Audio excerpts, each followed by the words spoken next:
আজকের ক্লাসে সকলকে স্বাগতম ইডিস পার্কের পক্ষ থেকে। আমি সুদীপ্ত সাহা। সকলে আমার পরিচয় সম্পর্কে অবগত। তো আজকে আমরা বায়োলজি প্রথম পত্রের তৃতীয় চ্যাপ্টার পড়ব। তৃতীয় চ্যাপ্টারের নাম কি? কোষ রসায়ন। আচ্ছা, তো অ্যাকচুয়ালি আমরা রসায়ন পড়বো কিন্তু বায়োলজিতে। হ্যাঁ, তো আমাদের যে বায়োলজির যে সাবজেক্ট আছে এখানেও কিন্তু কি কেমিক্যাল রিয়াকশন আছে। হ্যাঁ, ওইটা নিয়ে আমরা আজকে পড়বো। তো দেখো প্রথম কি আছে আমাদের চ্যাপ্টার নেম, যে কি কোষ রসায়ন বা সেল কেমিস্ট্রি। অর্থাৎ দেখো কেমিস্ট্রি পড়বো কোথায়? সেলের মধ্যে কেমিস্ট্রি পড়বো। বেশ মজার না বিষয়টা, যে কেমিস্ট্রি পড়তেছি সেলের মধ্যে অর্থাৎ কোষের মধ্যে পড়বো। আমাদের যে বডির অর্গানিজম আছে এগুলো তো অনেকগুলো কোষ নিয়ে গঠিত না? এই কোষের মধ্যে কি কি কেমিস্ট্রি চলে এগুলো আমরা আজকে দেখবো। হ্যাঁ, যদিও অত গভীরে যাওয়ার মতো আজকের ক্লাসটা না, কারণ আজকে আমরা শুধুমাত্র এমসিকিউ দেখবো। হ্যাঁ, তবে যতটা পারা যায় আমি বলবো। হ্যাঁ, তো চলো দেখি আমরা কি কি আছে। তো দেখো, আচ্ছা ব্ল্যাঙ্ক এটা। আচ্ছা, প্রথমে বলছে কি শর্করা বা কার্বোহাইড্রেট। তো মাথায় রাখবা, কার্বোহাইড্রেট হচ্ছে ইংলিশ নেম আর বাংলাটা হচ্ছে কি শর্করা। তাহলে কি কার্বো কার্বোহাইড্রেট। তো কার্বোহাইড্রেট মানে কি বা শর্করা মানে কি, এইটার হচ্ছে যদি আমি জানতে চাই যে, তাহলে তোমাকে বলতে হবে যে কার্বন, হাইড্রোজেন ও অক্সিজেনের সমন্বয়ে গঠিত শর্করা। ঠিক আছে, এটা কার কার সমন্বয়ে গঠিত যৌগ? কার্বন, হাইড্রোজেন ও অক্সিজেনের সমন্বয়ে গঠিত সমন্বয়ে গঠিত যৌগ। তারপর এখান থেকে আরো ইনফরমেশন জানা দরকার, সেটা কি যেটা 1:2:1 অনুপাতে থাকে। বুঝছো? আচ্ছা, তারপরে কি এটা হচ্ছে আমাদের শক্তির প্রধান উৎস। শর্করা হচ্ছে কি আমাদের শক্তির প্রধান উৎস। কেননা কি, যেখান থেকে আমরা কি ইনস্ট্যান্ট শক্তি পাই, ইনস্ট্যান্ট এনার্জি পাওয়া যায়। হ্যাঁ, তো এগুলা কোনগুলা যদি বলতে চাও, তো এগুলো হচ্ছে কি আমরা যে ভাত খাই, তারপর কি খাই, রুটি খাই। হ্যাঁ, এগুলো হচ্ছে কি ভাত, রুটি, আলু, এগুলো কি, এগুলো হচ্ছে কি কার্বোহাইড্রেট। তাহলে কার্বোহাইড্রেট অ্যাকচুয়ালি কি বলতো? কার্বন, হাইড্রোজেন ও অক্সিজেনের সমন্বয়ে গঠিত একটা যৌগ। হ্যাঁ, এটা কোন অনুপাতে থাকবে? 1:2 অনুপাতে। বুঝা গেছে?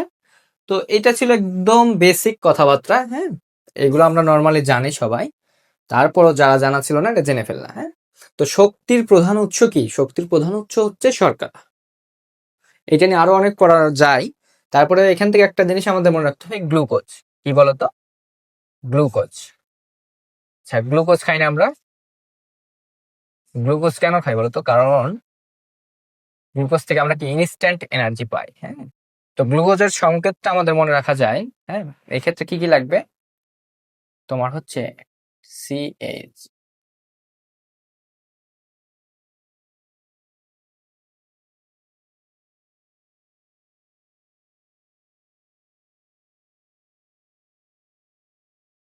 একটু দেখতে থাকো আমার সাথে। হ্যাঁ, সব ক্লিয়ার করে দেবো। একদম মজা জিনিস, বুঝছো? বোরিং লাগবে না, জাস্ট দেখো। এটা হচ্ছে কি সংকেত। জাস্ট এতটুকু জানো, এতটুকু যদি আমরা জানতে পারি এখান থেকে, জাস্ট আমরা এমসিকিউ গুলো সলভ করে ফেলবো। হ্যাঁ, তো চলো আসো দেখি আমরা কি কি এমসিকিউ আছে, দেন আমরা কি একটু বিস্তারিত আলোচনা করে ফেলবো। আচ্ছা, প্রথমে বলছে কি বোর্ড ভিত্তিক এমসিকিউ। হ্যাঁ, তো দেখো প্রথমে কি কোন এমসিকিউটা আসছে, দেখো বলছে যে কোনটি মনোস্যাকারাইড। আচ্ছা, তো মনোস্যাকারাইড কোনটা এটা বুঝতে গেলে আমাদের ধরো স্যাকারাইড কথাটার অর্থ হচ্ছে চিনি, মনে রাখবা। চিনি, চিনি, এই স্যাকারাইড কথাটার অর্থ চিনি, অর্থাৎ স্যাকারাইড যে কথাটা, এই কথাটা আসছে স্যাকারিন থেকে। বুঝছো? তো মনোস্যাকারাইড, মনোস্যাকারাইড হচ্ছে সবচাইতে ক্ষুদ্রতম শর্করা। বুঝা গেছে? তো কি মনোস্যাকারাইড হচ্ছে শর্করার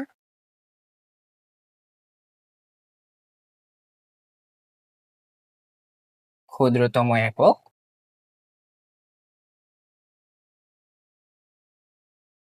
যেটিকে আর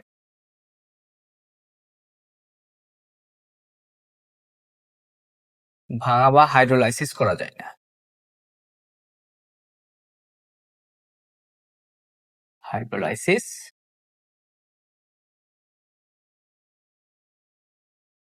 করা যায় না। বুঝতে পারছো? তো তাহলে দেখি চলো মনোস্যাকারাইড গুলো কোনগুলা। মনোস্যাকারাইড হইতে গেলে কি থাকবে? কার্বন, হাইড্রোজেন আর অক্সিজেন থাকবে। হ্যাঁ, তো এইগুলার হচ্ছে যদি তুমি বুঝবা কিভাবে যে এটা মনোস্যাকারাইড, তাই না? তো মনোস্যাকারাইড বলতে ধরো অনেকগুলা অণু আছে, বৃহৎ একটা অণু, এটার সাথে আরেকটা, ধরো এইরকম অনেকগুলা অণু মিলে কি তৈরি হয়? একটা বৃহৎ আকার একটা কি শর্করা, কি যে এটা একটা শর্করা। হ্যাঁ, তো এই শর্করাকে দেখো যদি আমি পার্ট পার্ট করে আলাদা করি, হ্যাঁ, বৃহৎ একটা অণু না শর্করা, তো এটাকে আলাদা করলাম, এটাকে আলাদা করতে পারি, এটাকে আলাদা করতে পারি। তো দেখো এই পার্টটাকে কি আলাদা করতে পারবো? আর বলতো এই পার্টটাকে আলাদা করার পর কি আর আলাদা করতে পারবো আমি? পারবো। তাহলে এই যে পার্টটা, এই পার্টটাকে বলে হচ্ছে মনোস্যাকারাইড। কি বলে? মনোস্যাকারাইড। বুঝা গেছে মনোস্যাকারাইড কি? তাহলে এটাকে আমরা কি বলছি? মনোস্যাকারাইড।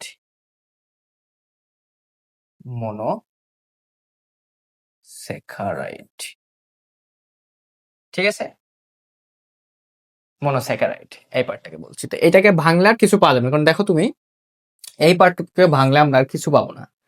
হ্যাঁ, শর্করা একটা বৃহৎ আকারের অণু, যার মধ্যে মনোস্যাকারাইডটা কি সবচাইতে ক্ষুদ্রতম একটা একক, যেটাকে আর হাইড্রোলাইসিস করা যায় না।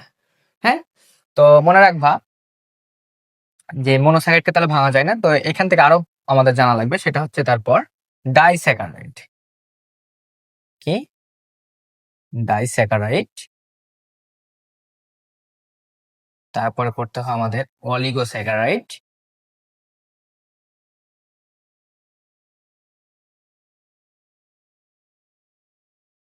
তারপরে পড়তে হবে পলিস্যাকারাইড।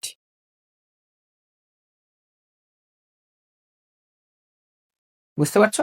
তো যাই হোক, আমরা এখন দেখবো কি মনোস্যাকারাইড কোনটা। দেখো মল্টোজ, মল্টোজ হচ্ছে একটা ডাইস্যাকারাইড। সেলোবাইজ হচ্ছে কি? এটাও ডাইস্যাকারাইড। সুক্রোজ হচ্ছে ডাইস্যাকারাইড। তাহলে এখানে মনোস্যাকারাইড হচ্ছে কি? রাইবোজ, যেটা কি 5 কার্বন বিশিষ্ট একটা সুগার। এটা কি 5 কার্বন বিশিষ্ট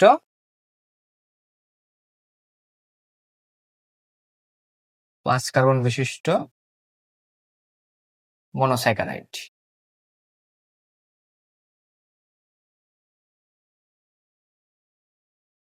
বুঝতে পারছো? বাকিগুলো কি? ডাইস্যাকারাইড। আচ্ছা, চলো আমরা নেক্সট কোশ্চেন দেখি। নেক্সট কোশ্চেন কি আসছে? বলছে অক্সালো অ্যাসিটিক অ্যাসিডে কার্বন সংখ্যা কত? আচ্ছা, তাহলে অক্সালো অ্যাসিটিক অ্যাসিডের সংকেত আমাদের জানতে হবে। হ্যাঁ, অক্সালো অ্যাসিটিকের সংকেত হচ্ছে C4H8O4। এটা হচ্ছে কি? অক্সালো অ্যাসিটিকের সংকেত। হ্যাঁ, এটা হচ্ছে অক্সালো অ্যাসিটিকের সংকেত। আচ্ছা, তো দেখো এখানে কার্বন সংখ্যা কত বলছে, কার্বন সংখ্যা কত বলতে বলছে না?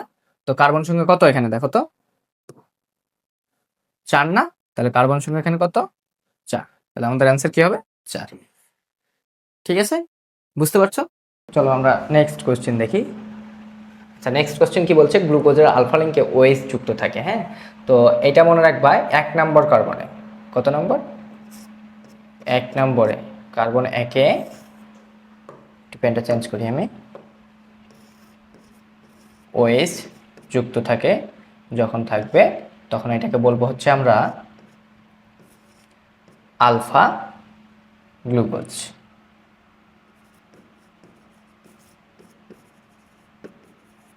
কি? কার্বন 1 নম্বরের নিচে থাকবে। হ্যাঁ, তখন এটা বলবো আলফা গ্লুকোজ। তাহলে কি হবে? প্রথম কার্বনের নিচে। বুঝতে পারছো? তো চলো আমরা নেক্সট কোশ্চেন দেখি কি আছে। নেক্সট কোশ্চেন কি বলছে? কোনটি গ্লুকোজের সাথে সম পরিমাণে যুক্ত হয়ে সুক্রোজ গঠিত হয়? আচ্ছা, তো মনে রাখো, এটা মনে রাখতে হবে কি আমাকে? সুক্রোজ।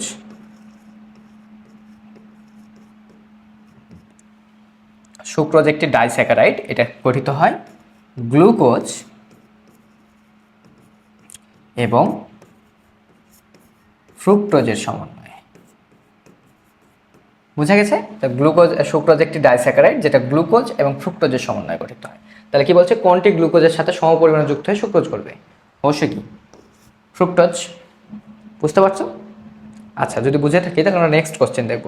চলো, নেক্সট কোশ্চেন কি বলছে, নিচের কোনটি উদ্ভিদের ভার বহন করে? আচ্ছা, উদ্ভিদের ভার বহন করে। আচ্ছা, উদ্ভিদ যখনই আসবে এবং কার্বোহাইড্রেট আসছে, তাই তো? তো মনে বলো তো, উদ্ভিদের প্রধান বৈশিষ্ট্য কি? যেদের কোষ প্রাচীর আছে, তাই না? উদ্ভিদের কোষ প্রাচীর আছে না? আছে। আচ্ছা, এই যে উদ্ভিদের কোষ প্রাচীর, এই যে উদ্ভিদের যে কোষ প্রাচীরটা, এটা কি দ্বারা নির্মিত? সেলুলোজ দ্বারা নির্মিত না?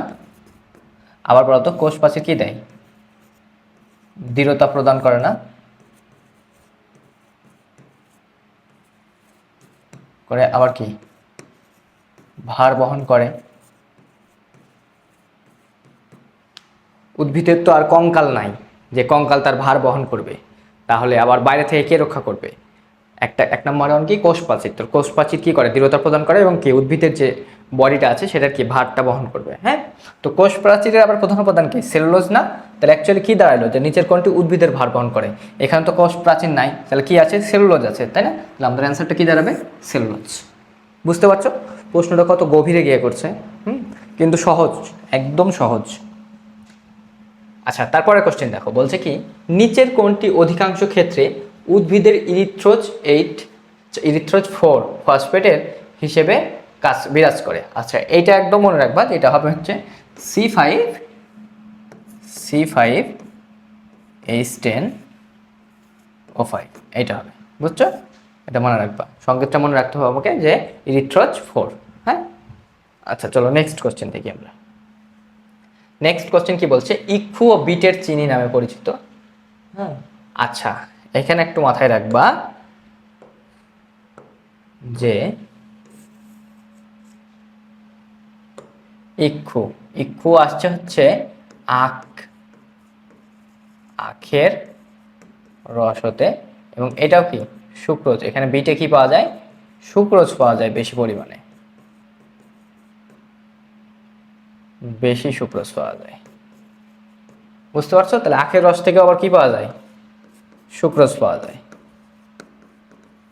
বোঝা গেছে? তাহলে ইকোবিট যে যা নামে পরিচিত হবে, তাহলে কি নামে পরিচিত হবে? যেহেতু দুইটা থেকে আমরা কি পাচ্ছি? সুক্রোজ বা চিনি পাচ্ছি, তাহলে এটা ঠিক সুক্রোজ হবে না? বুঝতে পারছো তো? বুঝতে পারছো? আচ্ছা চলো, তাহলে নেক্সট কোশ্চেন দেখি আমরা। দেখো, নেক্সট কোশ্চেন কি বলছে, নিচের কোনটি পেশির কাজে শক্তি যোগান দেয়? আচ্ছা, পেশি বলতে কি বলতো, আমরা যে ব্যায়াম করি বা বিভিন্ন সময় যে আমাদের পেশির কাজে যে ভার বহন করি, সেক্ষেত্রে কে শক্তি যোগান দেবে? তো মনে রাখবা যে প্রাণী দেহে বা মানুষের যকৃৎ কোষে গ্লুকোজ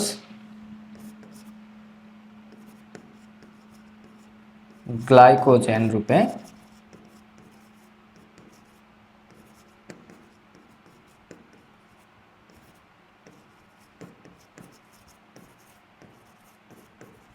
সঞ্চিত থাকে। হ্যাঁ, তাহলে প্রাণীর সঞ্চিত রূপে যে গ্লুকোজ থাকে সেটা গ্লাইকোজেন রূপে থাকে, এবং এই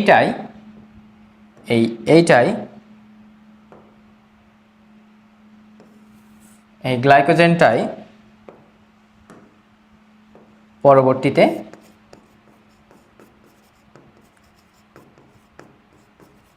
ভেঙে ভেঙে পেশিকে শক্তি দেয়। বুঝতে পারছো? তাহলে কি হবে আমাদের, যে নিচের কোনটি পেশির কাজে শক্তি যোগান দেয়? এটা মনে রাখতে হবে কি, প্রাণীদের বা মানুষের যকৃৎ কোষে গ্লুকোজটা গ্লাইকোজেন রূপে সঞ্চিত থাকে, এবং এই গ্লাইকোজেনটা পরবর্তীতে ভেঙে ভেঙে পেশিকে শক্তি দেয়। তাহলে আমাদের অ্যান্সারটা কি দাঁড়াবে, যে শক্তি দেবে কে? তাহলে গ্লাইকোজেন। বুঝতে পারছো?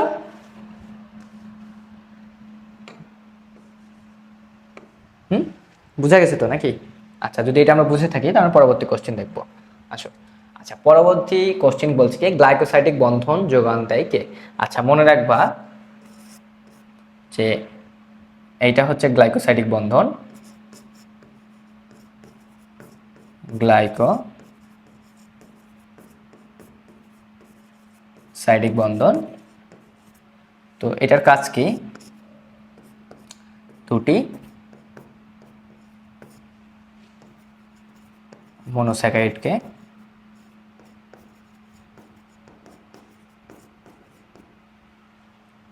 যুক্ত করে। বুঝা গেছে? তাহলে কি হবে, গ্লাইকোসাইডের বন্ধন দেখা যাবে কোথায়? মনোস্যাকারাইডটা আবার কি বলো তো? এই যে মনোস্যাকারাইড দেখলাম আমরা, মনোস্যাকারাইড কি বলো? মনোস্যাকারাইড আবার কি? শর্করা না? হ্যাঁ, তাহলে গ্লাইকোসাইড বন্ধন দেখা যাবে কোথায়? শর্করা বা কার্বোহাইড্রেটে, তাই না? বোঝা গেছে? চলো আমরা নেক্সট কোশ্চেন দেখি।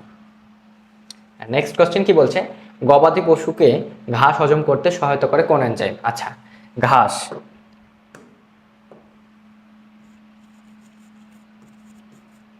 ঘাস কি? ঘাস মানে কি? সেলুলোজ না? তাহলে সেলুলোজ তো খাইতে হবে। সেলুলোজ খাইতে গেলে কি লাগবে আমাদের? একটা এনজাইম লাগবে না? তো সেলুলোজকে হজম করার জন্য যে এনজাইম সেটা হচ্ছে কি? Cellulase enzyme. বুঝতে পারছো? গবাদি পশুর ক্ষেত্রে এই এনজাইমটা আছে বলেই তারা ঘাসকে হজম করতে পারে। আমরা ব্যক্তি, আমরা মানুষ, আমাদের মধ্যে কি এই সেলুলোজ এনজাইমটা নাই, যার কারণে আমরা কি ঘাস পাতা খাইতে পারি না। বুঝছো? যদি এটা আমাদের কাছে থাকতো তাহলে আমরা কি করতাম? এই যে গরুর মতো ঘাস খাইতাম। বুঝতে পারছো? তাহলে কি হবে, যে গবাদি পশুকে ঘাস হজম করতে সাহায্য করছে কে? তাহলে সেলুলেজ এনজাইম। বুঝতে পারছো? এই যে সি নাম্বার অপশন। আমাদের যদি থাকতো তাহলে আমরাও কিন্তু খাইতে পারতাম। হ্যাঁ, তো চলো নেক্সট কোশ্চেন দেখি। নেক্সট কোশ্চেন কি বলছে, কোনটিতে কিটো গ্রুপ থাকে? আচ্ছা, দুইটা গ্রুপ থাকে। হ্যাঁ, একটা জিনিস মাথায় রাখবা যে হ্যাঁ, কার্বোহাইড্রেটের তৈরির ক্ষেত্রে দুইটা জিনিস থাকে, একটা কি অ্যালডিহাইড মূলক আর একটা কি কিটোন মূলক। তাহলে কি একটা অ্যালডিহাইড মূলক আর একটা কি কিটোন মূলক। এটাকে কি বলে? অ্যালডিহাইড মূলক। অ্যালডিহাইড মূলক। আর এটাকে বলা হচ্ছে কিটোমূলক। হ্যাঁ, তো এটা মাথায় রাখবা যে ফ্রুক্টোজে হচ্ছে কি থাকে? কিটোমূলক থাকে। ফ্রুক্টোজে, হ্যাঁ, ফ্রুক্টোজের ক্ষেত্রে কিটোমূলক থাকে, রাইবোজের ক্ষেত্রেও অ্যালডিহাইড মূলক থাকবে, তারপর গ্লুকোজের ক্ষেত্রেও অ্যালডিহাইড মূলক থাকবে। ঠিক আছে? তো চলো নেক্সট কোশ্চেন দেখো। আচ্ছা, নেক্সট কোশ্চেন কি বলছে যে এনসিটিভি অনুভূত বইয়ের এমসিকিউ প্রশ্ন। হ্যাঁ, চলো দেখি এগুলা। বলছে কি, এনজাইমের গঠনটার নাম কি? বুঝতে পারছো? তো মাথায় রাখবা যে এনজাইম বা উৎসেচক, এনজাইম, এই যে এনজাইম, এনজাইম মানে হচ্ছে কি উৎসেচক। উৎসেচক এটা কি? প্রোটিনের সমন্বয়ে গঠিত। প্রোটিন থেকে উৎপত্তি। হ্যাঁ, তো প্রোটিন কি? প্রোটিন হচ্ছে পানিতে দ্রবণীয়। দ্রবণীয় না? যেহেতু দ্রবণীয় এটা, তো এটা দ্রবণীয় যেহেতু, সেটা কি হবে? এটা কলয়েড রূপে জমা থাকে নিচে। বুঝতে পারছো? যে এনজাইম মানে উৎসেচক, উৎসেচকটা কি? প্রোটিনের থেকে উৎপত্তি। আর প্রোটিন যেহেতু দ্রবণীয়, তাহলে কি প্রোটিনটা কি কলয়েড ধর্মী হবে না? হ্যাঁ, তাহলে এটা কি অ্যান্সার দাঁড়াবে আমাদের? কলয়েড। বুঝতে পারছো? তো চলো নেক্সট দেখি। নেক্সট কি বলছে, নিচের কোনটি উদ্ভিদ উৎপাদিত প্রথম যৌগ? আচ্ছা, উদ্ভিদ উৎপাদিত প্রথম যৌগ, তো এটা আমরা জানি যে উদ্ভিদের গাঠনিক উপাদান কি?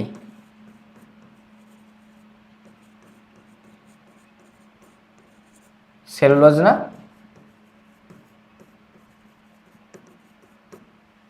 তাহলে উদ্ভিদের গাঠনিক উপাদান যেহেতু সেলুলোজ,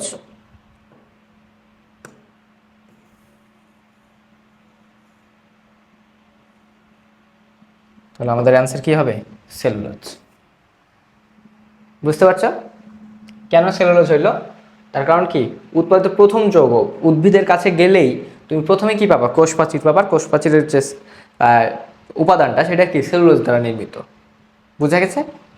আচ্ছা, তো যদি এটা বোঝা যায় আমরা নেক্সট কোশ্চেন দেখবো। বলছে পলিস্যাকারাইড কোনটা? আচ্ছা, পলিস্যাকারাইড কোনটা? মনে রাখবা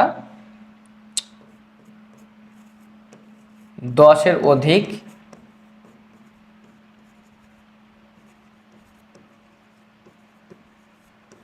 মনোস্যাকারাইডকে পলিস্যাকারাইড বলা হয়।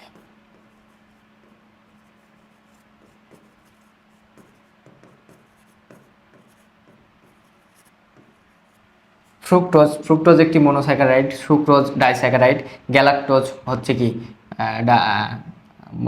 মনোস্যাকারাইড। তাহলে হচ্ছে কি আমাদের অ্যান্সার দ্বারা কি? সেলুলোজ। সেলুলোজ মানে কি? অনেকগুলো গ্লুকোজ চেন। সেলুলোজ মানে হচ্ছে কি? গ্লুকোজ চেন অনেকগুলা, এরকম অনেকগুলা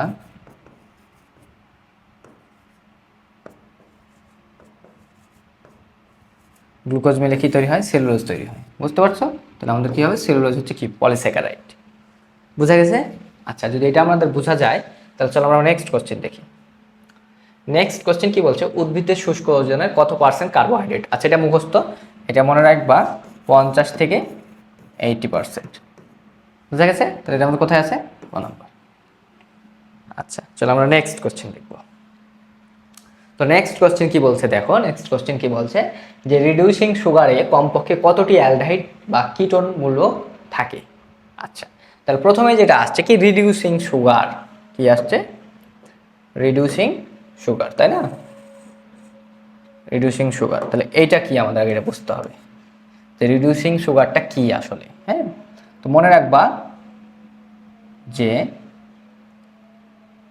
শর্করাতে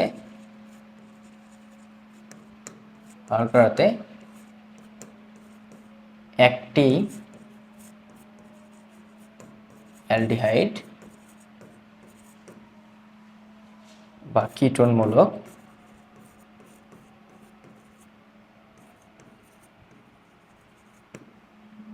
যদি মুক্ত অবস্থায় থাকে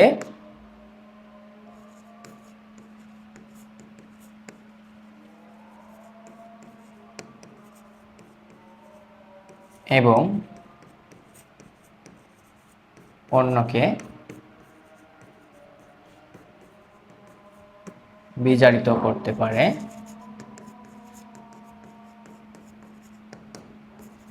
তবে তাকে রিডিউসিং সুগার বলে। বুঝতে পারছো? তাহলে কয়টা? শুধুমাত্র একটা অ্যালডিহাইড বা একটা কিটোন থাকলেই হবে, হ্যাঁ, বেশি লাগবে না। তো চলো, এটা তো বুঝতে পারছি আমরা। তাহলে পরবর্তী কোশ্চেন দেখো। নেক্সট কি কোশ্চেন আছে দেখো। বলছে কোনটি মনোস্যাকারাইড? আচ্ছা, এই কোশ্চেনটা আমরা একটু আগেই সলভ করে আসছি যে মনোস্যাকারাইড কোনটা। তো রাইবোজ, 5 কার্বন বিশিষ্ট, এটা আমরা প্রথমেই দেখছিলাম। রিপিট হয়েছে কোশ্চেনটা দেখো। আজিবুল স্যারের বইয়ে কোশ্চেনটা ছিল, এটা কিন্তু আমরা বোর্ড কোশ্চেন যখন সলভ করছি তখন কিন্তু পাইছিলাম। তাহলে বুঝতে পারছো যে এনসিটিভি অনুমোদিত যে স্যারদের যে এমসিকিউগুলো আছে এগুলো কতটা ইম্পর্ট্যান্ট আমাদের জন্য। হ্যাঁ, এগুলো আমরা কিন্তু পড়ি না বা দেখি না, আমাদের কাছে তো অত বইও নাই। হ্যাঁ, 2টা বা একটা বই থাকে সচরাচর সবার কাছে। তো যাই হোক, দেখো কোনটি গ্লুকোজের সাথে সমপরিমাণ যুক্ত হয়ে সুক্রোজ গঠিত হয়? আমরা আগেই দেখে আসছি, কি দেখছি যে সুক্রোজ মানে কি বলতো? সুক্রোজ বলতে কি কি থাকবে? গ্লুকোজ আর কি? ফ্রুক্টোজ, তাই না? গ্লুকোজ আর ফ্রুক্টোজ কোথায়? দেখো, যেহেতু গ্লুকোজ আছে তাহলে কি থাকবে? ফ্রুক্টোজ। এটা আমরা আগেও বলছিলাম। তাহলে দেখো, আজিবুল স্যারের বই থেকে কিন্তু 2টা কোশ্চেন আসছিল বোর্ড পরীক্ষায়। তাহলে এগুলো কতটা ইম্পর্টেন্ট। হ্যাঁ, তারপরে দেখো কি বলছে। নিচের কোনটি 4 কার্বন বিশিষ্ট মনোস্যাকারাইড? আচ্ছা, 4 কার্বন বিশিষ্ট মনোস্যাকারাইড মনে রাখবা হচ্ছে ইরিথ্রোজ। ইরিথ্রোজ হচ্ছে 4 কার্বন বিশিষ্ট মনোস্যাকারাইড। ঠিক আছে? তাহলে দেখো এটা কোথায় আছে? বি নাম্বার অপশনে। বুঝতে পারছো? আচ্ছা, চলো, এটা যদি বুঝে থাকি আমরা নেক্সট কোশ্চেন দেখি। নেক্সটে কি বলছে? 3 কার্বন বিশিষ্ট মনোস্যাকারাইড কোনটা? আচ্ছা, 3 কার্বন বিশিষ্ট মনোস্যাকারাইড কোনটা? আমরা কি দেখলাম? 4 কার্বন বিশিষ্ট। আচ্ছা, আচ্ছা, মনে রাখবা ডাইহাইড্রোক্সিন,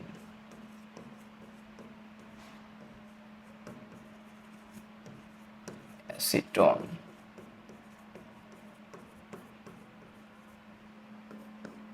আর একটা হচ্ছে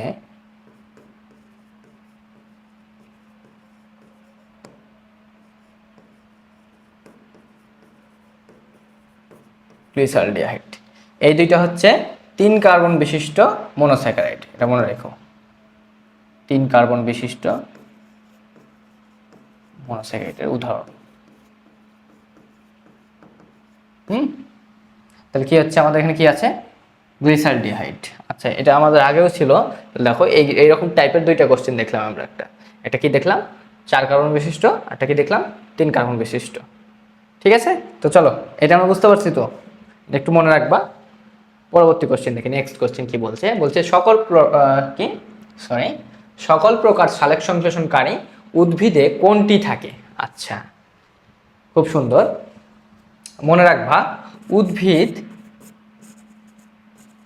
তার দেহের এক স্থান হতে অন্য স্থানে সুপ্রজের মাধ্যমে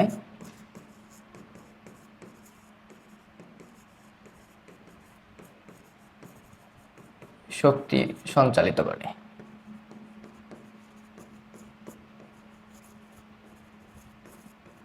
বুঝতে পারছো? তাহলে কি উদ্ভিদ তার দেহের এক স্থান থেকে অন্য স্থানে সুপ্রজের মাধ্যমে কি করবে? সঞ্চালিত করবে। তাহলে কি বলছে কোশ্চেনটা, যে সকল প্রকার সংশ্লেষণকারী উদ্ভিদে কোনটি থাকে? অবশ্যই কি থাকবে? সুক্রোজ থাকবে। তখন সুক্রোজ কি দিবে? এনার্জি দিবে। আর এনার্জি থাকা মানে থেকে সালেক সংশ্লেষণ হবে। বুঝতে পারছো? আচ্ছা, যদি এটা আমরা বুঝে থাকি তো নেক্সট কোশ্চেন দেখবো। চলো নেক্সট কোশ্চেন কি বলছে, যে কমপক্ষে কতটি মনোস্যাকারাইড পলিমার যুক্ত হয়ে পলিস্যাকারাইড তৈরি করে? এইটা আমরা আগেই বলছি যে 10-এর চাইতে কি হবে? বেশি হবে। বুঝছো?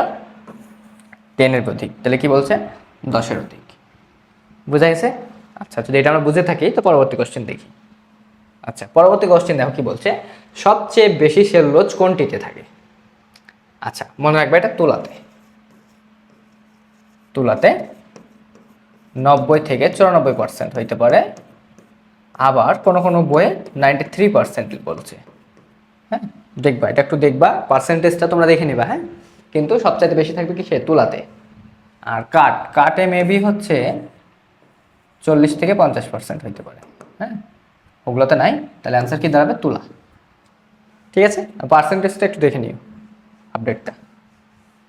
আচ্ছা, চলো আমরা নেক্সট কোশ্চেন দেখি। নেক্সট কোশ্চেন কি বলছে, কোন জৈব যৌগটি জীবমণ্ডলে সর্বাধিক পরিমাণে পাওয়া যায়? আচ্ছা, জীবমণ্ডল মানে এই যে উদ্ভিদ জগৎ না, বা প্রাণী জগৎ, যে জগৎ বলো, তো এখানে কি পাওয়া যাবে? সেলুলোজ সবচাইতে বেশি পাওয়া যাবে না? কি বেশি পাওয়া যাবে? সেলুলোজ না? কেন সেলুলোজ পাওয়া যাবে বলো তো? কেন বলো? কমেন্ট করো, কমেন্ট করো এটা। হ্যাঁ, এটা রেখে দিলাম তোমাদের জন্য, এই কোশ্চেনটা রেখে দিলাম। হ্যাঁ, চলো পরবর্তী কোশ্চেন কি বলছে, মনোস্যাকারাইড কোন বন্ধন দিয়ে পরস্পর যুক্ত হয়ে অলিগোস্যাকারাইড গঠন করে? আচ্ছা, মনোস্যাকারাইড মানে কি বলতো? মনোস্যাকারাইড মানে কি? তারপর হচ্ছে অলিগোস্যাকারাইড, তাই না? তাহলে মনোস্যাকারাইড হোক আর পলিস্যাকারাইড হোক, এগুলা যুক্ত হয়ে অলিগোস্যাকারাইড তৈরি করছে, তাই না? তো অনেকগুলো মনোস্যাকারাইড একত্রে মিলিত হয়ে কি অলিগোস্যাকারাইড তৈরি করবে না? তাহলে মনোস্যাকারাইডগুলো কি পরস্পরের সাথে যুক্ত হয় কোন বন্ধনের মাধ্যমে? গ্লাইকোসাইডিক বন্ধনের মাধ্যমে। গ্লাইকোসাইডিক বন্ধনের মাধ্যমে বা বন্ডের মাধ্যমে। বোঝা গেছে? এই যে এটা গ্লাইকোসাইডিক বন্ধন। ঠিক আছে, তাহলে আমাদের কি হবে অ্যান্সার? বি, গ্লাইকোসাইডিক বন্ধন। বুঝতে পারছো? আচ্ছা, চলো আমরা নেক্সট কোশ্চেন দেখব। নেক্সট কোশ্চেন কি বলছে, নিচের কোনটি স্যাকারাইডস সমৃদ্ধ? আচ্ছা, স্যাকারাইডস সমৃদ্ধ। স্যাকারাইডস মানে কি বলো তো? স্যাকারাইডস মানে কি বলো? স্যাকারাইডস মানে হচ্ছে চিনি। বুঝছো? চিনি চিনি চিনি বা স্যাকারিন বলে, অনেকে স্যাকারিন বলে, মানে মিষ্টি লাগে খাইতে, বুঝছো না? দেখো, নারিকেল না হবে না, ডিম হবে না, ডিম তো মিষ্টি লাগে না, আখ, আখ মানে কি, ওই যে আখের রস খাই না আমরা, হ্যাঁ, তাহলে এটা কি, স্যাকার সমৃদ্ধ। নারিকেল আর ডিম তো প্রোটিন সমৃদ্ধ, হ্যাঁ, বুঝতে পারছো? তো যদি বুঝে থাকি আমরা নেক্সট কোশ্চেন দেখি, চলো। নেক্সট কোশ্চেন কি বলছে দেখো, গ্লুকোজের শাখা প্রশাখায় বিন্যস্ত থাকে কোনটিতে? আচ্ছা, মনে রাখবা যে অনেকগুলো গ্লুকোজ যখন শাখা প্রশাখায় বিন্যস্ত হয় তখন সেটা স্টার্চে পরিণত হয়। তো সেখানে কি কি থাকে? নাম্বার 1 থাকবে ওখানে হচ্ছে অ্যামাইলেজ, অ্যামাইলেজ, আর একটা হচ্ছে অ্যামাইলোপেকটিন। এটা কি? অ্যামাইলোপেকটিন, বুঝতে পারছো? তো অ্যামাইলেজটা হচ্ছে কি? অ্যামাইলেজটা হচ্ছে শাখাহীন, আর এটা হচ্ছে কি, শাখাযুক্ত, শাখা প্রশাখাযুক্ত।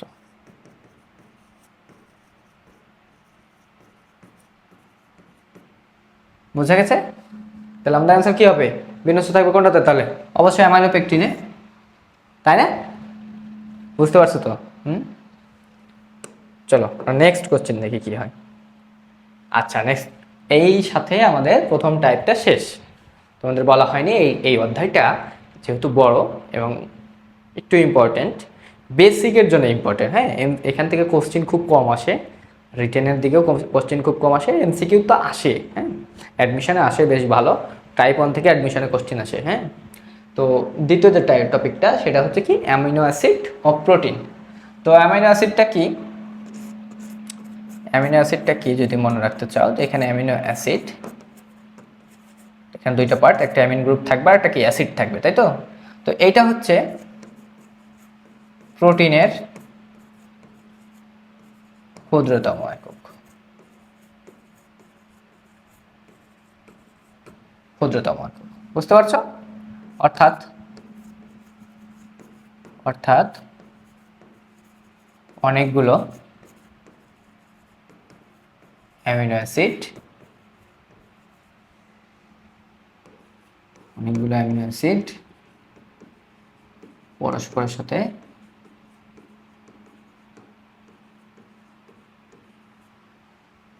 যুক্ত হয়ে কি তৈরি করবে? প্রোটিন তৈরি করবে, প্রোটিন তৈরি করে, বুঝতে পারছো? তাহলে অ্যামিনো অ্যাসিডটা কি, প্রোটিনের ক্ষুদ্রতম একক, অর্থাৎ অনেকগুলো অ্যামিনো অ্যাসিড পরস্পরের সাথে যুক্ত হয়ে প্রোটিন তৈরি করবে। কোন বন্ধনের মাধ্যমে? অ্যামিনো অ্যাসিডগুলো যে যুক্ত হবে, একটা অ্যামিনো অ্যাসিড একটা অ্যামিনো অ্যাসিডের সাথে যে যুক্ত হবে, তো এখানে তো একটা বন্ধন ক্রিয়েট হবে, তাই না? তো এটাকে বলা হচ্ছে পেপটাইড বন্ধন। কোন বন্ধন? এটাকে বলা হচ্ছে, এই বন্ধনগুলোকে বলা হচ্ছে পেপটাইড বন্ধন, পেপটাইড বন্ধন, বুঝতে পারছো? তো চলো আমরা কোশ্চেনগুলো দেখি। আরেকটা মনে রাখবা যে 20টা অ্যামিনো অ্যাসিড থাকে আমাদের, এই 20টা অ্যামিনো অ্যাসিড থেকে সব ধরনের কি প্রোটিন তৈরি হয় আমাদের দেহে, বুঝতে পারছো? এইটুক মনে রাখো, এইটুক মনে রাখার পর আমরা স্টার্ট করি এমসিকিউ সলভ করি, এর সাথে কিছু ইনফরমেশন যোগ হবে, হ্যাঁ, তখন আমাদের আরও বেসিক ক্লিয়ার হয়ে যাবে। চলো আমরা এমসিকিউ দেখি। বলছে সবচেয়ে ক্ষুদ্র প্রোটিন কোনটি? আচ্ছা, এটা আমাদের মনে রাখতে হবে যে সবচেয়ে ক্ষুদ্র প্রোটিন কোনটি, হ্যাঁ, মনে রাখবা সবচেয়ে ক্ষুদ্র প্রোটিন হচ্ছে প্রোটামিন। কি বলতো? প্রোটামিন, প্রোটামিন এটা কোথায় পাওয়া যায়? মাছের শুক্রাণুতে পাওয়া যাবে, মাছের শুক্রাণুতে পাওয়া যায়, বুঝতে পারছো? তাহলে সবচাইতে ক্ষুদ্রতম প্রোটিন কি বলতো? প্রোটামিন, এবং এটা কোথায় পাওয়া যায়? মাছের শুক্রাণুতে পাওয়া যায়। তাহলে দেখো এটা কোথায় আছে আমাদের? সি নাম্বার অপশনে, বুঝতে পারছো? ক্লিয়ার? আচ্ছা, যদি এটা ক্লিয়ার হয়ে থাকে পরবর্তী কোশ্চেন দেখবো আমরা। পরবর্তী কোশ্চেন কি বলছে, কোন প্রোটিন পানিতে অদ্রবণীয়? হ্যাঁ, তো মনে রাখবা, এটাও মনে রাখতে হবে আমাদের, গ্লুটেলিন, এইটা হচ্ছে পানিতে অদ্রবণীয়। তাহলে এটা কোথায় আছে দেখো তো, প্রথমে আছে আমাদের এটা। বুঝতে পারছো? চলো আমরা নেক্সট কোশ্চেন দেখি। বলছে কোন প্রোটিনটি বার্লি থেকে পাওয়া যায়। হ্যাঁ, এগুলো তো মুখস্থ টাইপের। হ্যাঁ, এগুলো বোঝানোর কিছু নাই যে বার্লি থেকে পাওয়া যায় আসলে কোথায়। মনে রাখবো যে হার্ডিন থেকে বার্লি প্রোটিনটি পাওয়া যায়। কোথা থেকে? হার্ডিন। কোথায় আছে এটা দেখো তো, এই নাম্বার অপশানে আছে এটা, হার্ডিন। বুঝে গেছে? আচ্ছা, চলো আমরা নেক্সট কোশ্চেন দেখি। নেক্সট কোশ্চেন কি বলছে যে ডিমের সাদা অংশে কোন ধরনের প্রোটিন থাকে। আচ্ছা আচ্ছা, একটা জিনিস দেখাই তোমাদের। তারপরে কি বলছে দেখো, ডিমের কুসুমে কোন ধরনের প্রোটিন থাকে। ডিমটা এরকম না, ডিম মোটামুটি হয়েছে তো না? ডিম। আচ্ছা, ডিম নিয়ে একটা কাহিনী মনে পড়লো যে অ্যাকচুয়ালি এটা সবাই জানে। হ্যাঁ, যখন তুমি গ্রামে থাকো বা গ্রামের দিকে যারা আসি আমরা, তারা সবাই জানি যে যদি কোথাও পুড়ে যায় বা কেটে যায়, হ্যাঁ, তো তখন হচ্ছে এলাকাতে কেউ আসে, ওরা এসে বলে কি যে যদি হঠাৎ করে দেখে যে হ্যাঁ পুড়ে গেছে, বলবে এই তাড়াতাড়ি ডিম দাও, একটা ডিম ভাঙে ওইখানে দাও। হ্যাঁ, তো অ্যাকচুয়ালি তখন ওই সময়টা ছিল যখন আমরা এরকম হয়েছে দেখছি, তো আমি মনে করতাম যে আসলে হ্যাঁ ডিম দিলে এটা সেরে যায়। তো আসলে পুড়ে যাওয়া মানে কি? পুড়ে যাওয়া মানে প্রোটিন কমে যাওয়া। যদি কেউ পুড়ে যায় তার মানে তার প্রোটিন কমে যায়। তাহলে প্রোটিন কমে গেলে কী করতে হবে? তাকে প্রোটিন খাইতে হবে, প্রোটিন লাগবে। তো কোনো এক সময় ডাক্তাররা হয়তো বলছিল যে প্রোটিন খাওয়ার কথা, তো তারা সেই জিনিসটাকে ধরে ফেলছে যে না, প্রোটিন ওইখানে দিতে হবে। হ্যাঁ, এটা ভুল কনসেপ্ট। যে কি, যে যদি আমাদের কোথাও পুড়ে যায় তাহলে আমাদের প্রোটিন খাইতে হবে, নট প্রোটিন ওইখানে দিতে হবে। ভাই বুঝে গেছে? আচ্ছা, যাই হোক, বলছে ডিমের যে সাদা অংশ, এটা কোন ধরনের প্রোটিন থাকে। মনে রাখবা সাদা অংশ থাকে অ্যালবিউমিন।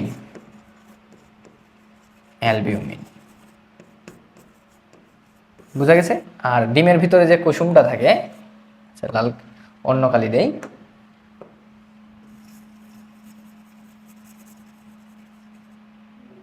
এই যে কুসুম, এটা হচ্ছে গ্লোবিউলিন।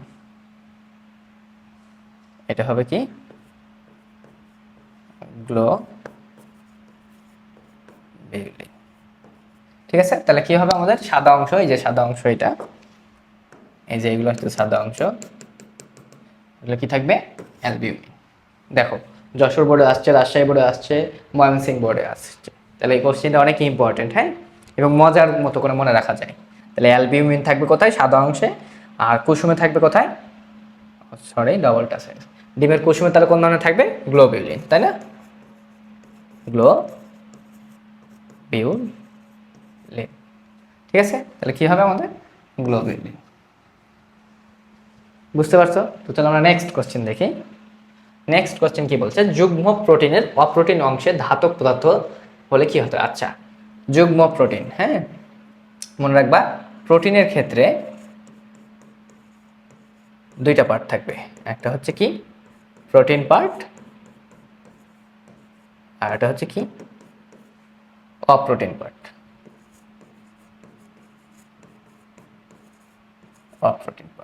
তাহলে ওই অপ্রোটিন পার্টের সাথে, এই অপ্রোটিন পার্টের সাথে যদি ধাতব যুক্ত হয়, তাহলে এটাকে বলবো হচ্ছে আমরা, এইটাকে বলবো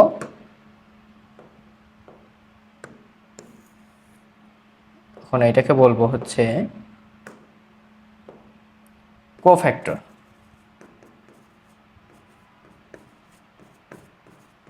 বুঝতে পারছো? আর যদি রাসায়নিক পদার্থ যুক্ত হইতো, আর এই অপ্রোটিন পার্টটার সাথে যদি রাসায়নিক যুক্ত হইতো, একটা জিনিস এখানেই বলে দিই, যদি নাম্বার 3 মনে রাখবা, যদি অপ্রোটিন পার্টটার সাথে রাসায়নিক পদার্থ যুক্ত হইতো,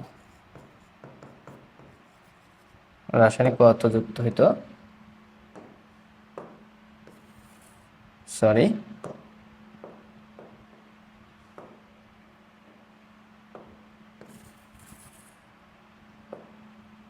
তবে এটাকে বলতাম হচ্ছে কোএনজাইম। বুঝতে পারছো? তো দেখো এখানে কি বলছে, অপ্রোটিন অংশের সাথে ধাতব পদার্থ, তাহলে ধাতব হলে কি হবে? কোফ্যাক্টর। আচ্ছা, অন্য কালি দিয়ে দিই, কি হবে? কোফ্যাক্টর। বোঝা গেছে? আচ্ছা, যদি এটা আমরা বুঝতে পারি তো পরবর্তী কোশ্চেন দেখি চলো। দেখো পরবর্তী কোশ্চেন কি বলছে, পেপটাইড বন্ধনই কোন যৌগে দেখা যায়। আচ্ছা, আমি প্রথমেই বলছি যে পেপটাইড বন্ধন কোথায় দেখা যাবে বলতো? পেপটাইড বন্ধন কোথায় দেখা যাবে? প্রোটিনের ক্ষেত্রে, তাই না? তো এটা কোথায় দেখা যাবে? প্রোটিনে। তো দেখো প্রোটিন কোথায় আছে? সি নাম্বার অপশনে, তাই না? আচ্ছা ঠিক আছে, চলো আমরা নেক্সট কোশ্চেন দেখি। আচ্ছা, নেক্সট কোশ্চেন কি বলছে দেখো, প্রোটিন গঠনে অংশগ্রহণকারী অ্যামিনো অ্যাসিডের সংখ্যা কতটি? আমরা এটাও বলে আসছি যে প্রোটিন গঠনে অ্যামিনো অ্যাসিডের সংখ্যা হচ্ছে 20টি, অর্থাৎ মাত্র 20টি অ্যামিনো অ্যাসিড মিলে কি আমাদের শরীরে যত ধরনের প্রোটিন দরকার বা বাইরে সেগুলো তৈরি হয়। হ্যাঁ, তো এটা আমাদের মুখস্থ একদম যে 20টি। বুঝতে পারছো? কিছু কিছু এমসিকিউ আছে যেগুলো আমাদের মনে রাখতে হবে। হ্যাঁ, এখানে বোঝানোর কিছু নাই।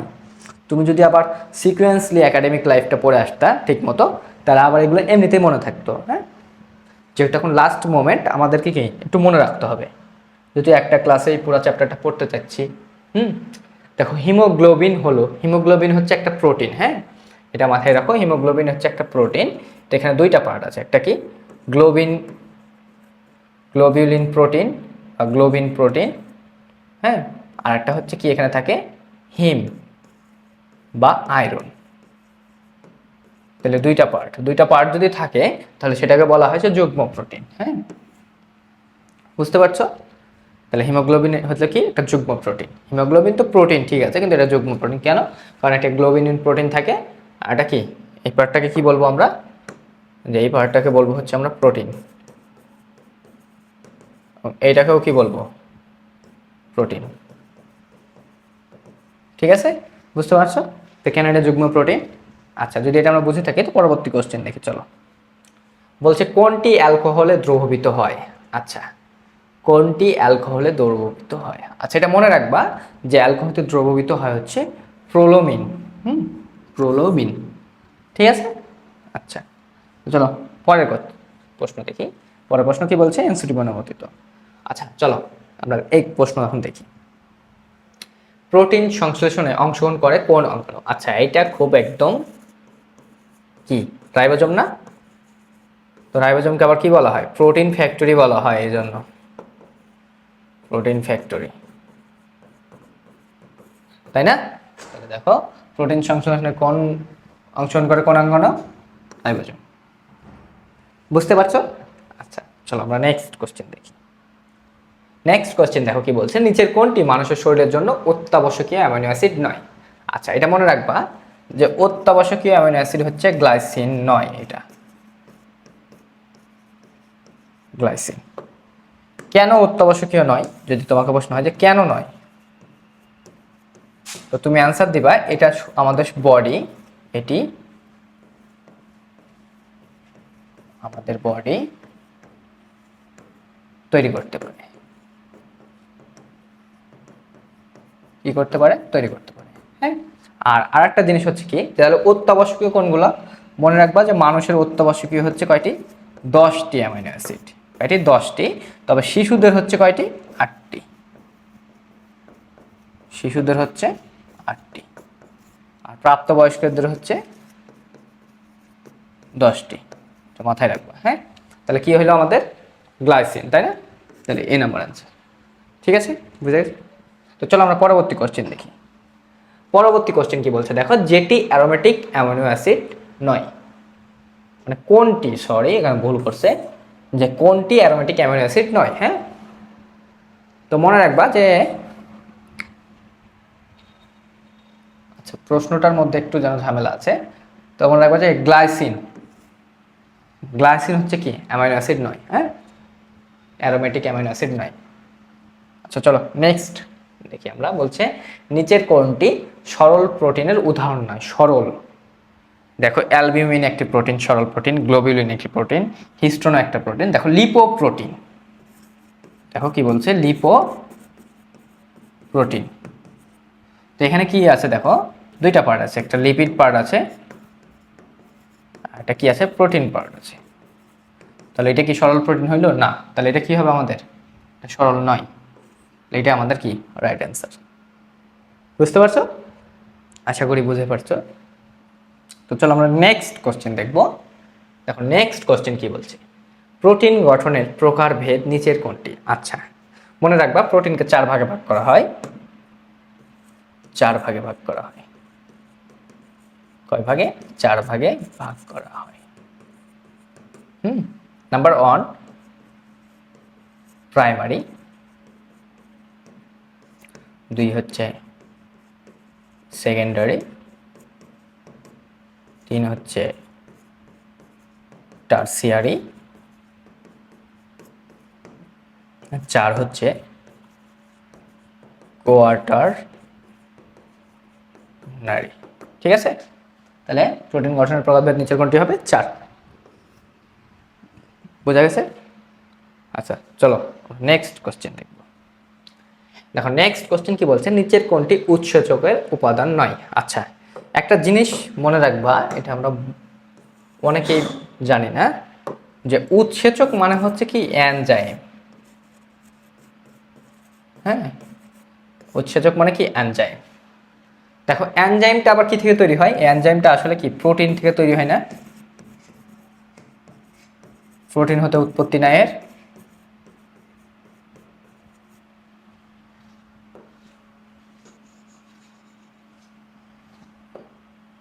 প্রোটিন হতে এনজাইমের উৎপত্তি।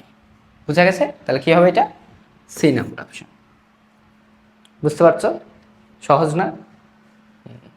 তো চলো নেক্সট কোশ্চেনটা আমরা দেখি। বলছে দেখো নেক্সট কোশ্চেন কি বলছে, বলছে যে কোনটি পানিতে দ্রবণীয় সরল প্রোটিন? আচ্ছা মনে রাখবা হিস্টোন।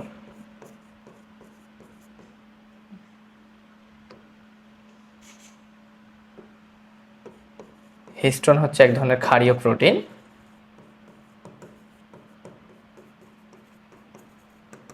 তো যেটা কি পানিতে দ্রবণীয়। বুঝতে পারছো? তাহলে কি হবে আমাদের? হিস্টোন।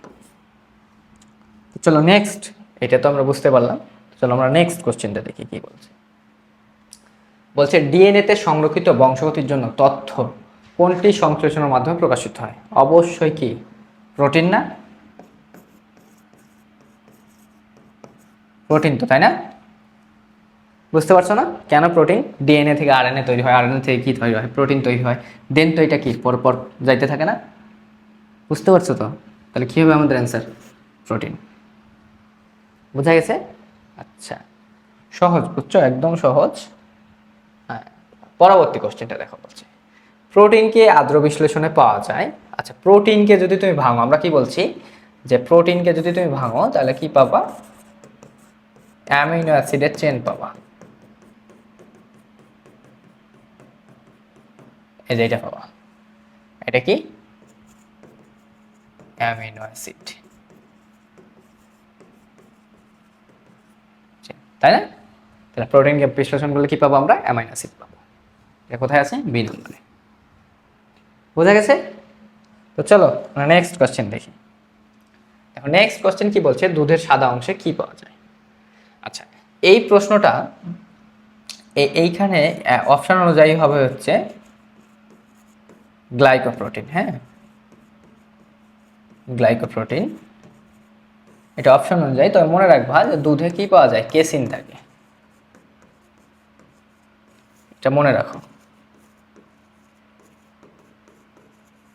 হ্যাঁ, কিন্তু আমাদের অপশন অনুযায়ী কি হবে? গ্লাইকোপ্রোটিন। বুঝা গেছে? আচ্ছা তো চলো আমরা নেক্সট কোশ্চেন দেখি।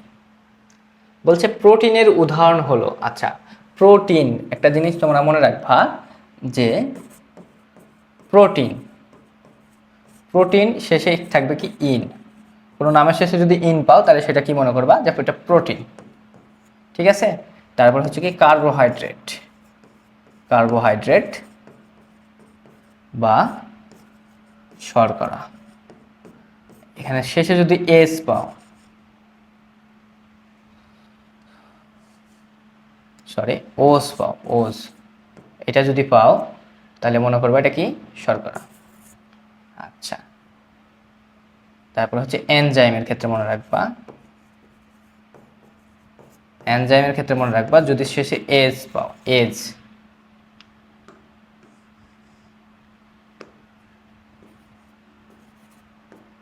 এটা পাও তাহলে কি হবে? এটা এনজাইম হবে। তাহলে দেখো প্রোটিনের উদাহরণ কি? সরবিটল, ল, ড, ট, ল, তাহলে কি লিউসিন এন আছে, তাহলে কি হবে এটা আমাদের প্রোটিন। It's call tricks. ঠিক আছে, কিছু কিছু সময় আমাদের ট্রিক্স খাটাইতে হবে, ট্রিক্স না খাটাইলে বায়োলজির এমসিকিউ সলভ করা অনেক কঠিন হয়ে যায়। হ্যাঁ, তোমাকে বেসিকটা এমনভাবে জানতে হবে যে তুমি বেসিকের ওই নলেজ থেকেই তুমি ট্রিক্স অ্যাপ্লাই করতে পারো। ঠিক আছে, তো চলো আমরা নেক্সট কোশ্চেন দেখি। দেখো নেক্সট কোশ্চেন কি বলছে, দেখো উদ্ভিদ দেহের প্রধান উপাদান কি? উদ্ভিদ দেহের প্রধান উপাদান কি? আচ্ছা, তো এই প্রশ্নটার উত্তরটা আসলে কার্বোহাইড্রেট হওয়া উচিত। হ্যাঁ, কার্বোহাইড্রেট হওয়া উচিত। তো আমাদের বইয়ে আতিয়ার স্যার আবার দিয়েছে প্রোটিন। হ্যাঁ, প্রোটিন দাগাইছে, কিন্তু আমি বলবো কি এটা কার্বোহাইড্রেট হবে, শর্করা বা কার্বোহাইড্রেট। তো এটা তোমরা কার্বোহাইড্রেট দাগাবা। হ্যাঁ, দেহের প্রধান উপাদান হচ্ছে কি কার্বোহাইড্রেট। এটা কিন্তু 50 থেকে 80% থাকে আমাদের দেহে। হ্যাঁ, তাহলে আমার মতে আনসারটা এ নাম্বার হবে। ঠিক আছে, আমি যদি বলি অ্যান্সার এ, এই দাগাবা তোমরা। ঠিক আছে, চলো নেক্সট। নেক্সট এখন টাইপ চলে আসছে 3, যেটা হচ্ছে কি লিপিড। লিপিড মানে হচ্ছে কি ফ্যাটি অ্যাসিড। ফ্যাটি অ্যাসিড স্নেহজাত দ্রব্য,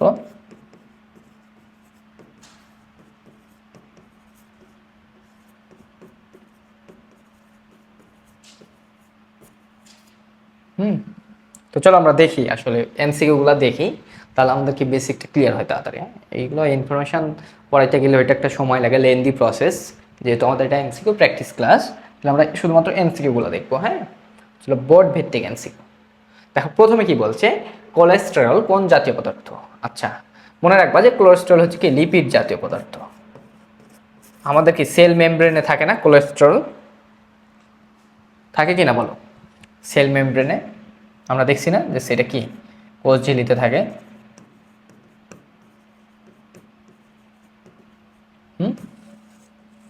তো মনে রাখবা, তো দরকার নাই আমাদের, জাস্ট এতটুকু মনে রাখতে পারলে হলো যে কোলেস্টেরল হচ্ছে কি লিপিড। চলো নেক্সট দেখি আমরা। নেক্সটে কি বলছে, নিচের কোনটি উদ্ভিদে সুগন্ধি সৃষ্টির জন্য দায়ী? আচ্ছা, এটা মনে রাখবা যে টারপিনিয়েট। টারপিন এড, এটা হচ্ছে সুগন্ধি ছড়ায়। কি ছড়ায়? সুগন্ধি ছড়ায়। তাহলে কোথায় আছে আমাদের অপশন দেখি, স্টেরয়েড, এই যে 2 নম্বর আছে। বুঝে গেছে? আচ্ছা চলো আমরা নেক্সট দেখি। আচ্ছা, কোলেস্টেরল কোন জাতীয় পদার্থ? কোশ্চেনটা রিপিট হয়েছে, এটা হবে কি লিপিড। চলো পরবর্তী দেখি। বলছে ক্যারোটিনয়েড কি? আচ্ছা, ক্যারোটিনয়েড কি দেখো, এটা তোমরা জানো ক্যারোটিনয়েড কি একটা রঞ্জক পদার্থ না? এটা কি একটা রঞ্জক পদার্থ না?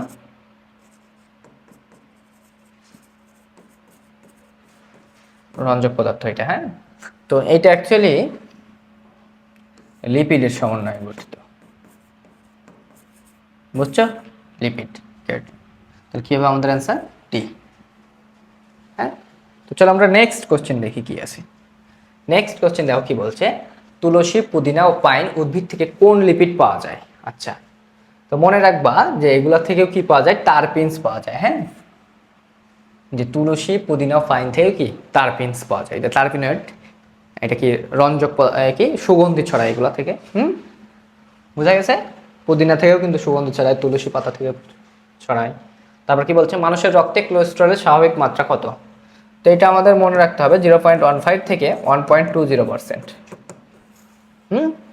তো চলো এটা কোথায় আছে? আচ্ছা, এই দেখো সি নাম্বার অপশনে আছে। বুঝতে পারছো? আচ্ছা, তাহলে চলো আমরা নেক্সট দেখি। নেক্সট কি বলছে, কোনটি উদ্ভূত লিপিড? উদ্ভূত লিপিড হচ্ছে কোনটি? তো মনে রাখবা রাবার। রাবার হচ্ছে উদ্ভূত লিপিড। চলো নেক্সট দেখি। বলছে মোম এক প্রকার। আচ্ছা, মোমটা কি? মোমোলিপিড। মোমো হচ্ছে কি লিপিড বা চর্বি।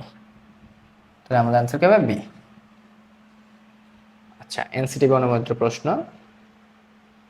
আচ্ছা, তারপর বলছে দেখো লিনোলিক, এই যে এমসি গুলা দেখবো আমরা একটু, দেখো বলছে লিনোলিক অ্যাসিডের গলনাঙ্ক কত সেন্টিগ্রেড। হ্যাঁ, তো এটা মুখস্থ একদম, -5 ডিগ্রি সেলসিয়াস।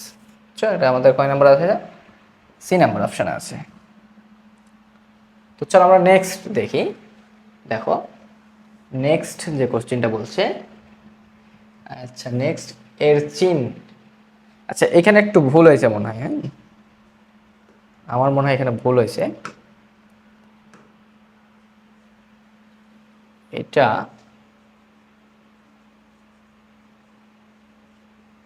একটু ভুল হয়েছে, এর টিন হবে না, এর চিন। হ্যাঁ, এটা ঠিক করে ফেলি আমরা।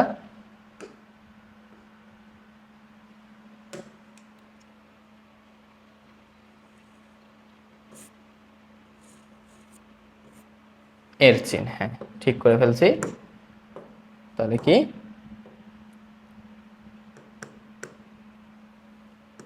এর চিন, এর চিন কোনটিতে পাওয়া যায়? মনে রাখবা এর চিন পাওয়া যাবে হচ্ছে চীনাবাদামে। কোথায়? চীনাবাদামে। তো দেখো অপশন কোথায় আছে? 3 নম্বর অপশনে আছে। বুঝা গেছে? চলো আমরা নেক্সট দেখি।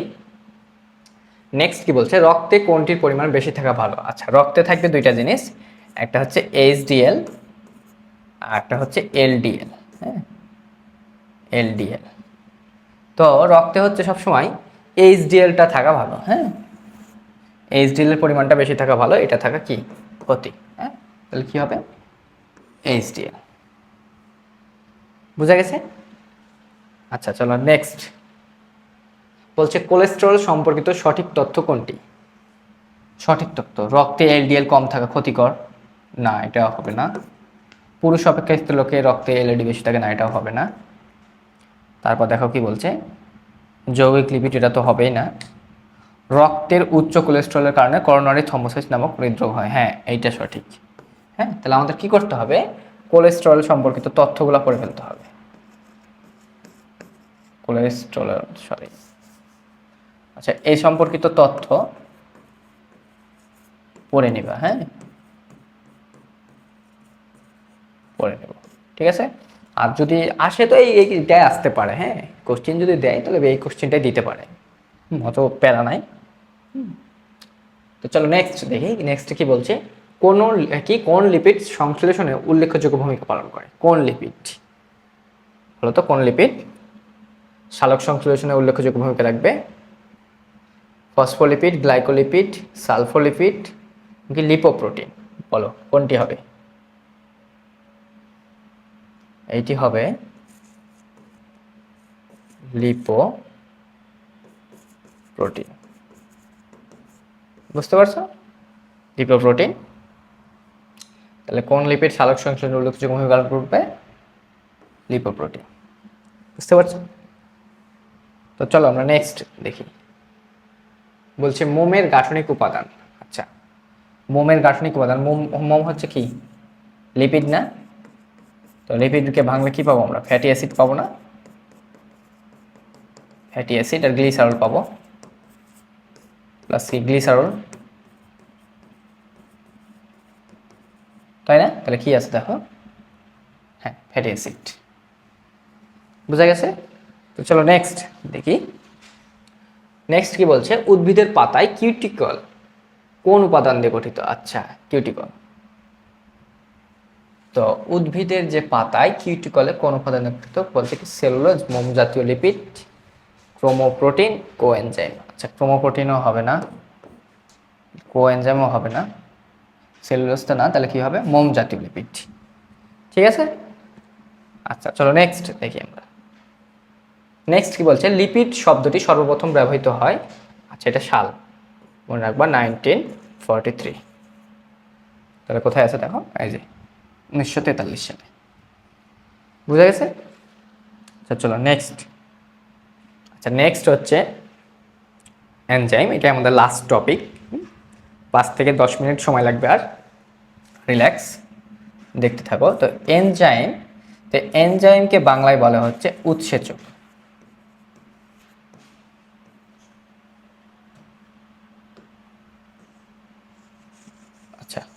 লিখি এনজাইমকে বাংলায় বলা হচ্ছে কি উৎসেচক। এর কাজ কি? এর একটা প্রথম কাজ হচ্ছে কি বিক্রিয়ার গতি ত্বরান্বিত করে।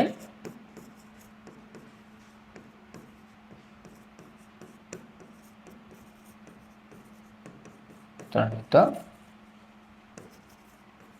করে। নাম্বার 2, নিজে অপরিবর্তিত থাকে।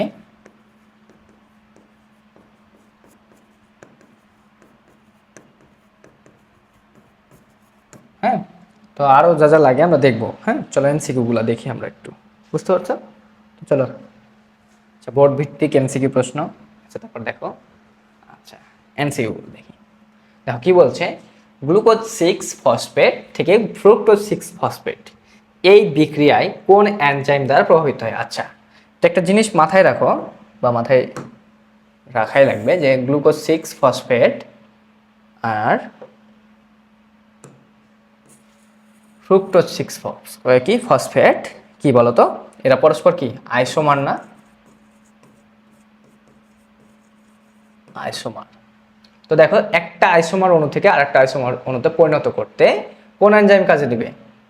সবসময় মনে রাখবে একটা আইসোমার অণু থেকে আরেকটা আইসোমার অণুতে পরিণত করতে আইসোমারেজ এনজাইম সাহায্য করবে। কি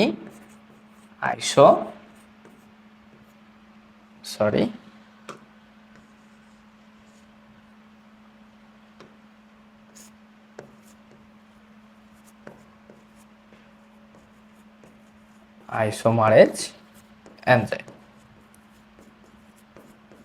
তাই না? যে এটা একটা আইসোমার, এটা একটা আইসোমার, তাহলে এই আইসোমার অণু থেকে এই আইসোমার অণুতে রূপান্তরিত করতে কোন এনজাইম কাজে দিবে? অবশ্যই আইসোমারেজ এনজাইম, তাই না? বুঝতে পারছো?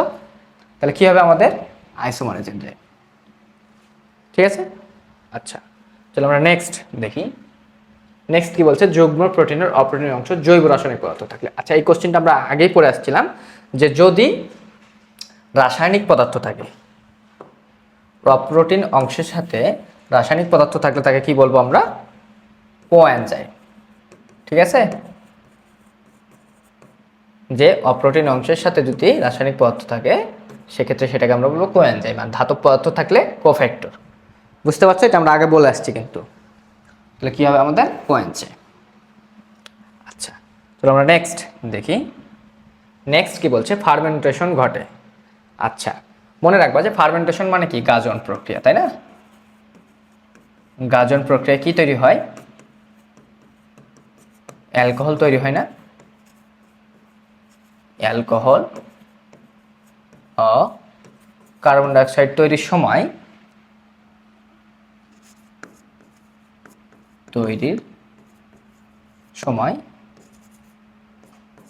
ইস্ট হতে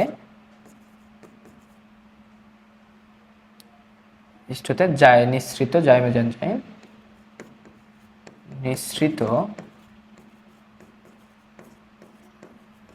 জাইমেজ এনজাইম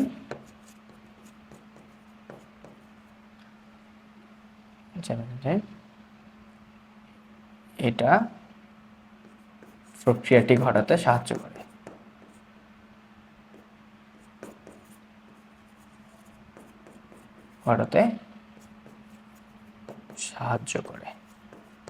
বুঝতে পারছো? তাহলে কি হবে আমাদের? জাইমেজ এনজাইমের প্রভাবে। বুঝা গেছে তো? আচ্ছা যদি আমরা বুঝে থাকি তো পরবর্তী কোশ্চেন দেখি। বলছে কি প্রস্থেটিক গ্রুপ এটিপি যুক্ত এনজাইমকে কি বলে? আচ্ছা প্রস্থেটিক গ্রুপ, তো মনে রাখবা যে প্রস্থেটিক গ্রুপের সাথে যদি এটিপি যুক্ত হয় তাহলে এটাকেও আমরা বলবো কি? কোএনজাইম। কি বলবো?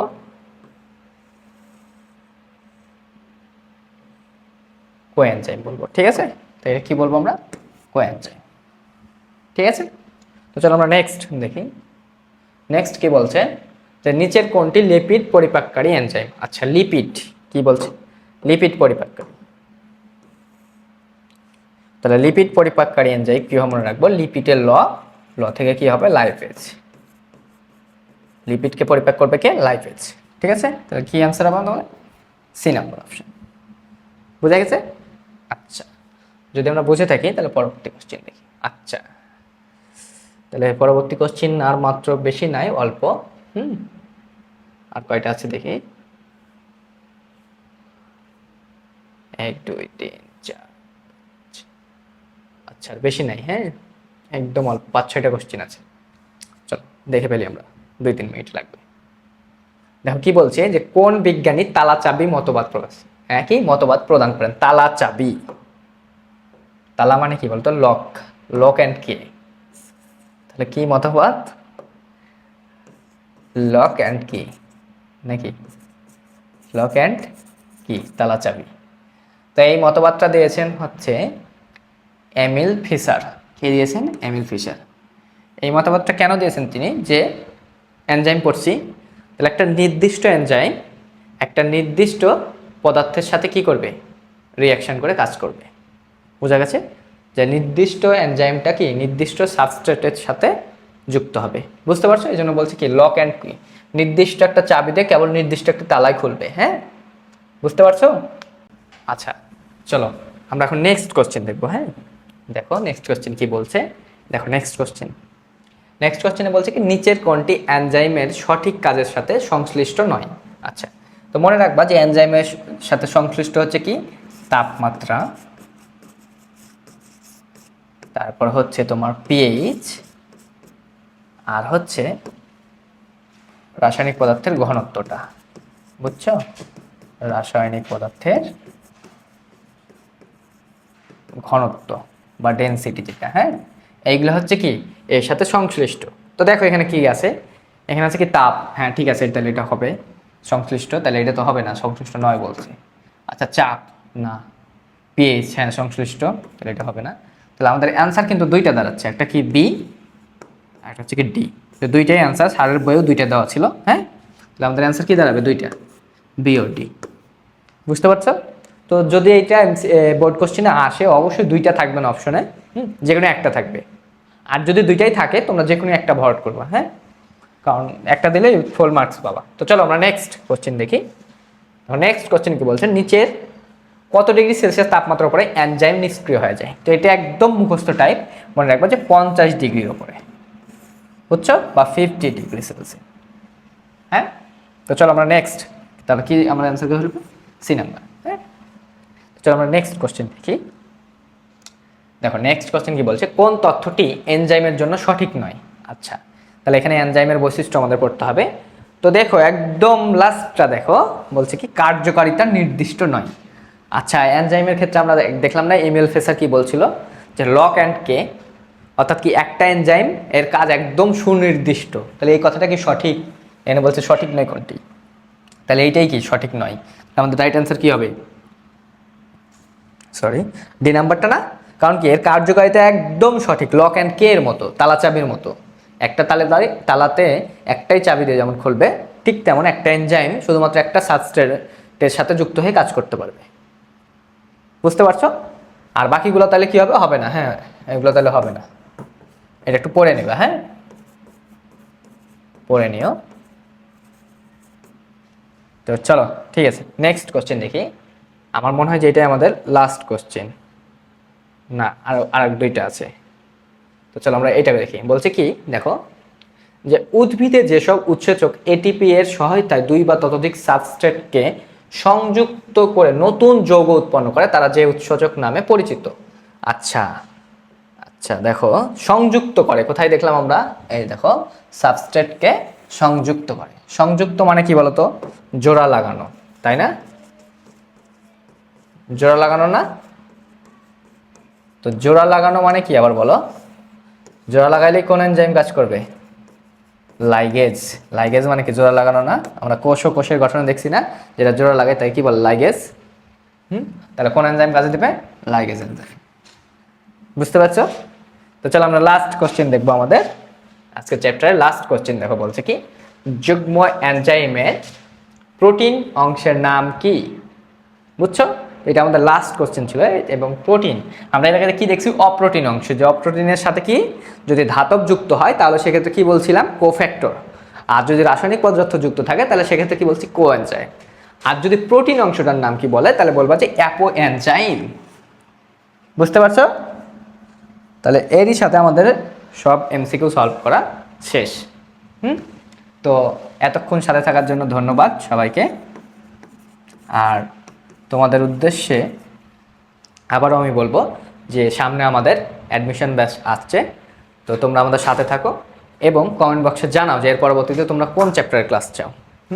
আর ইডু স্পার্ক তোমাদের জন্য ভালো কিছু নিয়ে আসছে, সাথে থাকো, আমাদের পেজটা ফলো করো, আবার আমাদের ইউটিউব চ্যানেলে সাবস্ক্রাইব করে ফেলো, আপডেট তথ্য পেয়ে যাবা। তো ঠিক আছে, এতক্ষণ সাথে থাকার জন্য ধন্যবাদ।